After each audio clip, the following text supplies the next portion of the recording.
जिसमें इस वीडियो में हम लोग डिस्कस करेंगे जो स्विचिंग टेक्निक है, पॉकेट स्विचिंग।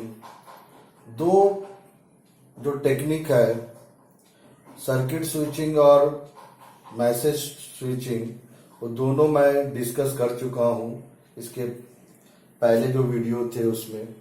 इसमें मैं डिस्कस करने जा रहा हूं पॉकेट स्विचिंग। तो इसको मैं कंपेयर करता चला जाऊंगा मैसेज स्विचिंग से, ताकि आपको और ज्यादा क्लियर हो जाए, दोनों में डिफरेंस भी आपको पता चल जाए। मैसेज स्विचिंग में क्या होता था कि जो सेंडर है और जो रिसीवर, सेंडर को जो भी इंफॉर्मेशन ट्रांसमिट करना है वो कंप्लीट इंफॉर्मेशन या डाटा या जो मैसेज है, कंप्लीट डाटा जो होता था, कंप्लीट जो डाटा मेरा था, जो डाटा जिसको हमको सेंड करना है, इसको 1 यूनिट मानते थे। 1 यूनिट ले लिए, यानी डाटा ले लिए complete, plus header information. Header information इस डाटा के साथ, जो डाटा हमको सेंड करना है उसके साथ ऐड करते थे, यानी हेडर इंफॉर्मेशन हुआ, जिसमें सेंडर का इंफॉर्मेशन, डेस्टिनेशन या रिसीवर का एड्रेस का इंफॉर्मेशन, ये होता था। दो चीज होता था, प्लस एरर करेक्शन होता था। एरर करेक्शन को कैसे चेक किया जाए कि जो डाटा रिसीव हुआ है वो करेक्ट है या नहीं, उसको डिटेक्ट करने के लिए हम लोग इसमें हेडर इंफॉर्मेशन में आता था। अब इस कंप्लीट 1 यूनिट मैसेज को, ये क्या हो गया, पेलोड इसको हम बोल सकते हैं। जो इंफॉर्मेशन हमको सेंड करना है, ये 1 यूनिट हो गया। इसको सेंडर सेंड करता था, सेंडर सेंड किया, उसके बाद अलग अलग नोड उसको रिसीव करते थे, स्टोर करते थे, और हेडर इंफॉर्मेशन के बेस पर उसको अगले नोड पर ट्रांसमिट करते थे या फॉरवर्ड करते थे। इस तरह से ये रिसीवर तक पहुंचता था। इसलिए इसको 1 गो, यानी मैसेज स्विचिंग को 1 गो स्विचिंग से टेक्निक भी बोलते हैं, या स्टोर एंड फॉरवर्ड भी बोला जाता है। ये भी जो पॉकेट स्विचिंग है, ये भी आपका सेम है, लेकिन इसमें जो सबसे इंपॉर्टेंट बात जानना है वो ये है कि जो कंप्लीट डाटा जिसको हमको सेंड करना है उसको डिवाइड किया जाता है। पहला सबसे इंपॉर्टेंट बात, जो कंप्लीट डाटा, यानी जो मेरा पेलोड है जिसको हमको ट्रांसमिट करना है, जो डाटा ट्रांसमिट करना है, जो डाटा है उसको हम क्या करेंगे, सबसे पहले डिवाइड करेंगे। किसमें? पॉकेट में डिवाइड करेंगे।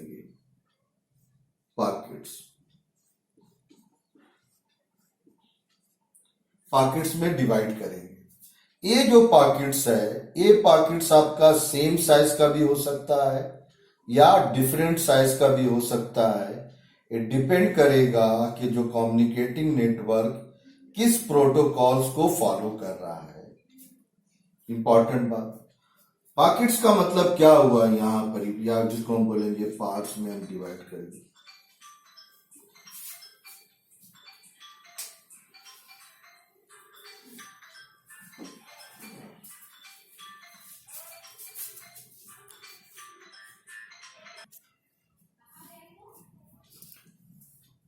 तो ये जो मेरा है कंप्लीट डाटा जो है, यानी पेलोड जिसको ट्रांसमिट करना जिस डाटे को, उसको डिवाइड करेंगे पॉकेट्स में। पॉकेट इक्वल साइज का भी हो सकता है या डिफरेंट साइज का भी हो सकता है, डिपेंड करेगा जो कम्युनिकेटिंग या कंप्यूटर नेटवर्क है वो किस प्रोटोकॉल को फॉलो कर रहे हैं। जैसे फॉर एग्जांपल, जैसे ये सेंडर है, ये सेंडर एक डाटा को सेंड कर रहा है, ये मेरा डाटा जिसको सेंड करना है। तो मान लेते हैं कि सपोज पॉकेट आपका बन गया, ईच पॉकेट में जो इंफॉर्मेशन सेंड करना है उसका कुछ पार्ट रहेगा, प्लस पॉकेट में क्या रहेगा, इंफॉर्मेशन जो सेम है। पॉकेट में दो इंफॉर्मेशन रहेगा, डाटा जो ट्रांसमिट करना है यानी जिसको हम पेलोड बोल रहे हैं उसका part of data to transmit, plus इसमें रहेगा हेडर इंफॉर्मेशन।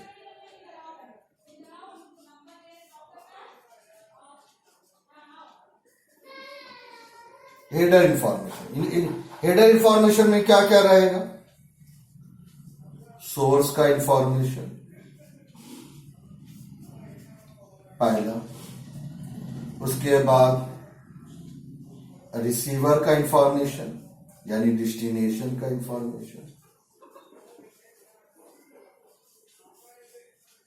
उसके बाद नेक्स्ट तीसरा क्या होगा, सीक्वेंस नंबर यानी जो पॉकेट हम बनाए उसका सीक्वेंस नंबर क्या है।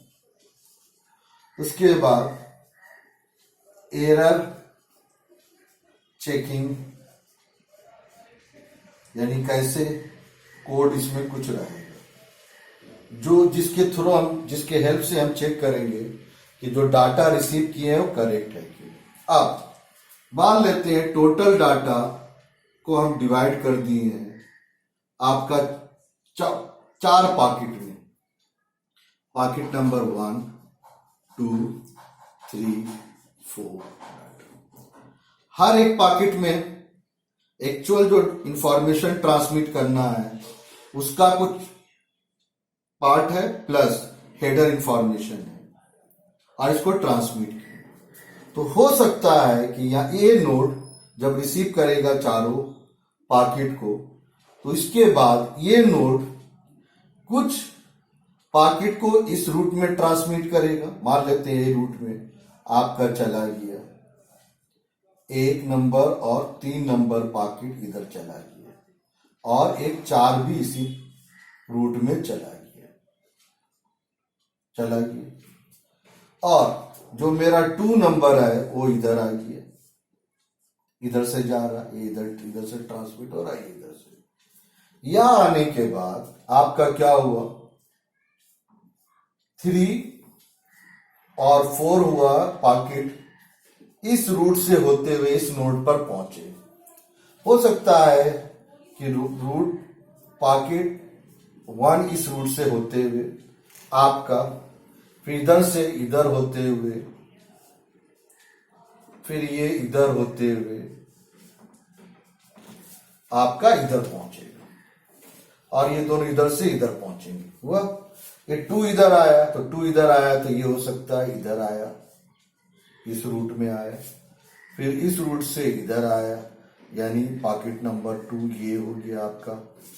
उसके बाद फिर ये रूट होते हुए पॉकेट 2 इधर होते हुए इधर पहुंचेगा यानी यहां पर ही सब पहुंच गए। मान लेते हैं पहले सबसे पहले पहुंचा 4, उसके बाद 3, उसके बाद 1, उसके बाद 2। ये किसी भी ऑर्डर में क्या हो सकते हैं, रिसीवर पर पहुंचेंगे।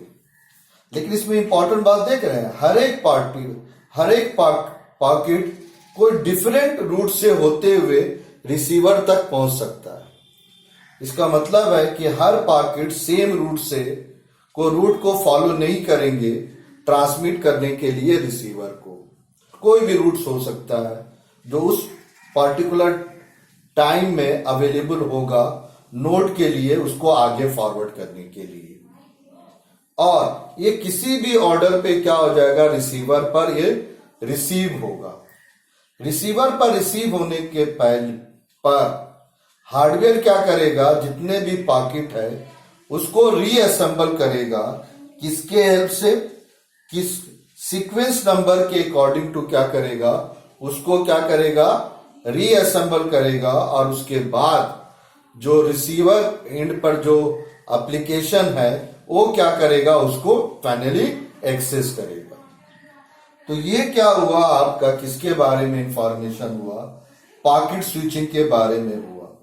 और पॉकेट स्विचिंग इस क्या है, जो मॉडर्न कंप्यूटर नेटवर्क है या कंप्यूटर नेटवर्क बोलिए या कम्युनिकेशन सिस्टम जो मॉडर्न है उसका बैकबोन है। यानी जो कंप्लीट जो डाटा ट्रांसमिशन है वो पॉकेट स्विचिंग के ऊपर ही डिपेंड करता है।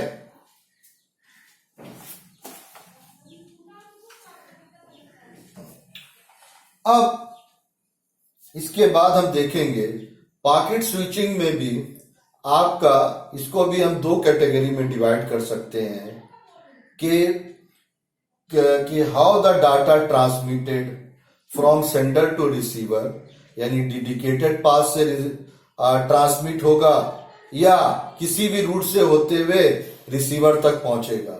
इसके बेस्ड पर हम क्या कर सकते हैं, जो पॉकेट स्विचिंग है उसको टू कैटेगरी में हम क्या कर सकते हैं, डिवाइड कर सकते हैं।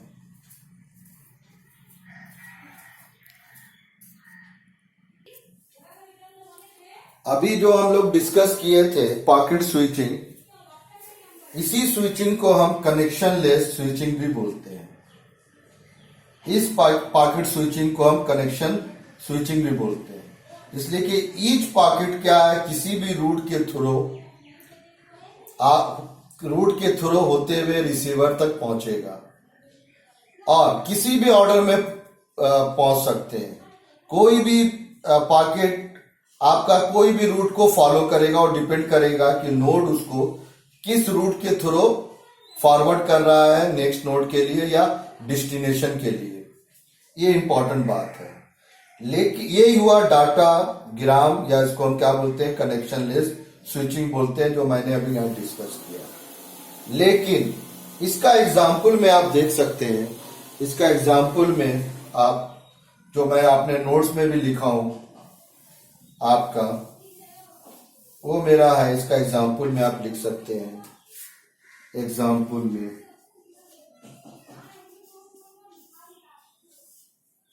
जो एटीएम का मतलब यहां हुआ सिंक्रोनस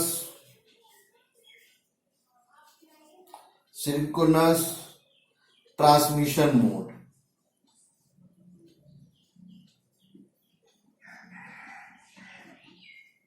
मॉड में ये यूज होता है।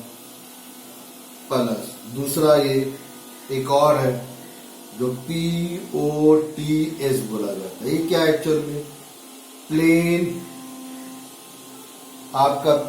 ओल्ड टेलीफोन जो सिस्टम है, इसमें यही यूज होता था। सिस्टम में मेरा यही आपका यूज होता था डाटा को ट्रांसमिट करने के लिए। लेकिन ये जो वर्चुअल, जो अभी हम बोल रहे हैं, वर्चुअल सर्किट या कनेक्शन ओरिएंटेड स्विच, इसका क्या मीनिंग है? तो पॉकेट स्विचिंग जो मैं पहले डिस्कस किया हूं वही मेरा डाटा ग्राम हो गया। लेकिन इसमें अगर हम थोड़ा सा सेलेक्टली चेंज करेंगे तो ये वर्चुअल सर्किट्स हो जाएगा या कनेक्शन ओरिएंटेड स्विचिंग बोलेंगे। अब कैसे, अब जो इंपॉर्टेंट बात है,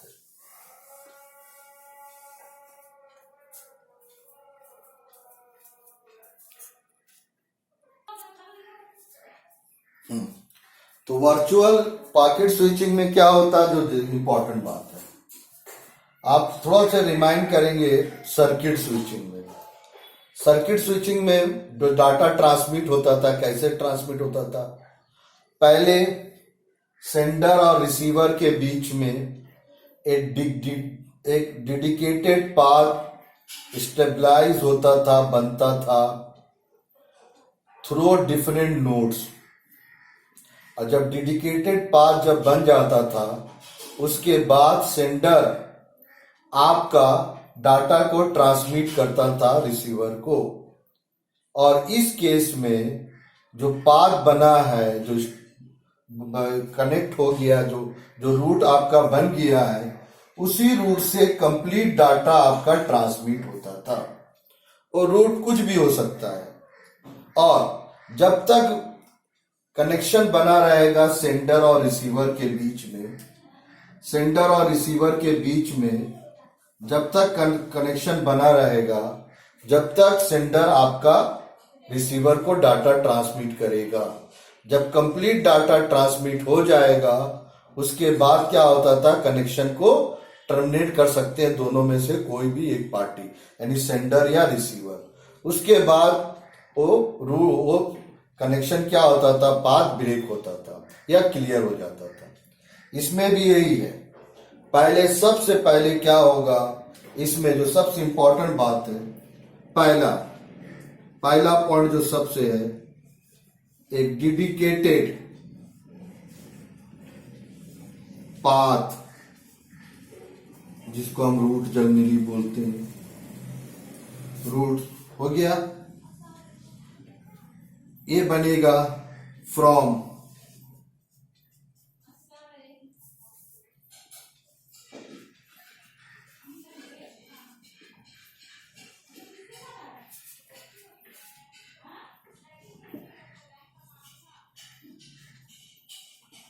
between sender and receiver.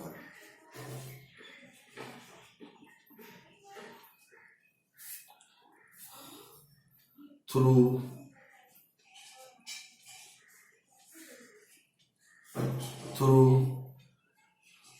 same nodes.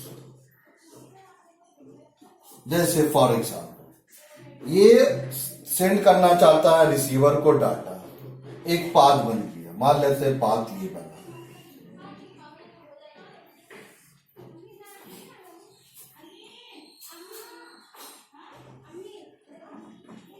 ये पाथ पहले आपका हो गया। इसका मतलब है जैसे ही पाथ आपका स्टेबलाइज होगा या कनेक्टेड होगा through node A, B, E, F, G, उस पार्टिकुलर टाइम के बाद A, B, E, F, G ये सब नोड को सिर्फ कौन यूज करेगा, ये सेंडिंग डिवाइस और रिसीविंग डिवाइस। उस पार्टिकुलर टाइम में कोई दूसरा डिवाइस अपने पैकेट को सेंड नहीं कर सकता। अब क्या होगा, ये जो पैकेट है, अब ये पैकेट क्या हुआ, आपका ट्रांसमिट होगा। तो इसका हम थोड़ा ऑर्डर चेंज कर देते हैं। अब ये जब पाथ बन गया, तो पाथ बनने के बाद एक कंप्लीट पैकेट आपका बना। तो अगर मान लेते हैं 100 बाइट्स का अगर मान लेते हैं इंफॉर्मेशन है या डाटा जिसको सेंड करना है, 4 पैकेट बन गए। इसमें हमको जो इंफॉर्मेशन है सेंडर और रिसीवर का ऐड करने की जरूरत नहीं है। सेंडर क्या करेगा, कॉल रिक्वेस्ट करेगा रिसीवर को, रिसीवर उसका रिस्पांस देगा। जैसे ही रिस्पांस देगा, एक डेडिकेटेड पाथ इनके बीच में क्रिएट हो जाएगा। उसके बाद ईच पैकेट में देख लीजिए सिर्फ डाटा है जो डाटा ट्रांसमिट करना है, और डाटा जो ट्रांसमिट होगा वो इसी रूट से ट्रांसमिट होगा, एक ही रूट से। लेकिन अगर इसके पहले हम लोग देखे थे, अगर आपको याद होगा, तो जो डाटा अलग अलग पैकेट है वो अलग अलग रूट से ट्रांसमिट होते थे। लेकिन इसमें क्या होगा, सब एक ही रूट को फॉलो करेंगे और एक ही ऑर्डर में ये ट्रांसमिट होंगे।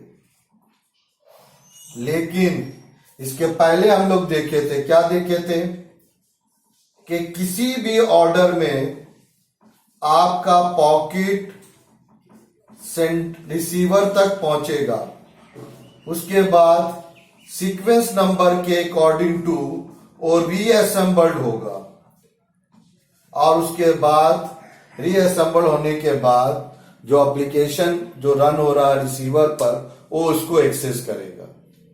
तो इसमें क्या हुआ, पहला पॉकेट में जो एक्स्ट्रा जो बटन होता था उसको देने की जरूरत नहीं है, यानी हेडर इंफॉर्मेशन जो मेरा आपका क्या होता था डाटाग्राम में जरूरत है। दूसरी बात है जितने भी पॉकेट बनेंगे सब एक ही रूट को फॉलो करेंगे और वो डेडिकेटेड पाथ होगा। पॉकेट उसी ऑर्डर में ट्रांसमिट होंगे जिस ऑर्डर में इसको ये यहाँ पर जो हार्डवेयर है वो डिवाइड किया है, इंपॉर्टेंट बात है।